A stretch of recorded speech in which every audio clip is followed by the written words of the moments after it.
Welcome to Born to Ramble with your host, Nikki Settlemeyer. I'm pouring myself a tropical 7-Up.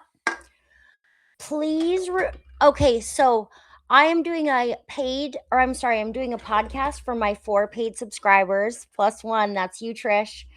And so I discovered that you can record yourself on Substack, so I'm just going to give this a whirl. So here we go. On the count of 3, please enjoy a review of A Bargain for Francis, one of my childhood favorites. Subtitle: Never trust a badger or anyone else who tries to talk you out of getting what you really want. By Nikki Settlemeyer. Francis is a badger with a best friend named Thelma who is nothing but trouble. Francis's mother even tells her every time you play with Thelma, you end up getting hurt either physically or emotionally. Of course, her mother doesn't use those exact words because not only is Frances a badger, but she's also a very young little girl badger who wouldn't understand the meaning of emotional pain. In A Bargain for Francis, Frances is saving her money for a China tea set, but Thelma is adamant that a China tea set is a huge mistake. She insists that a plastic tea set is much better because the China one would break easily. And according to Thelma, China tea sets are so yesterday. In fact, they've been discontinued. She convinces Frances to buy her shitty plastic tea set, and then what does she do?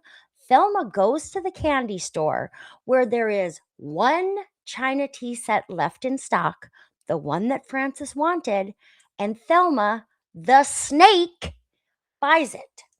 She buys the China tea set that should have been Frances's with Frances's own money.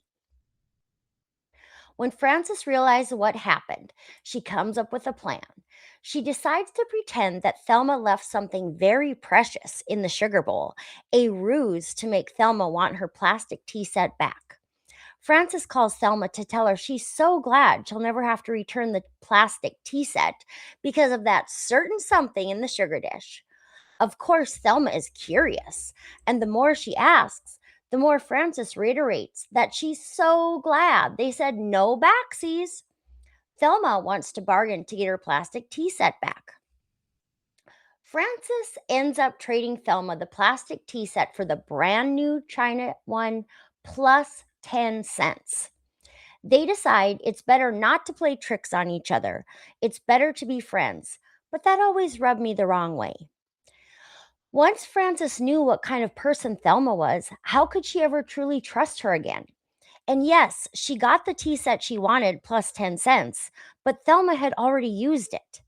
In the end, Frances owned 2 different tea sets, but they'd both been used by Thelma first. I'd much rather have it brand new, right out of the box, never touched or played with. And I'd gladly pay 10 piddly cents more to have a tea set that Thelma hadn't run her grubby paws and lips over. I believe the lesson in A Bargain for Frances is twofold. First, never accept sloppy seconds. And next, friends come and go, but China tea sets are forever.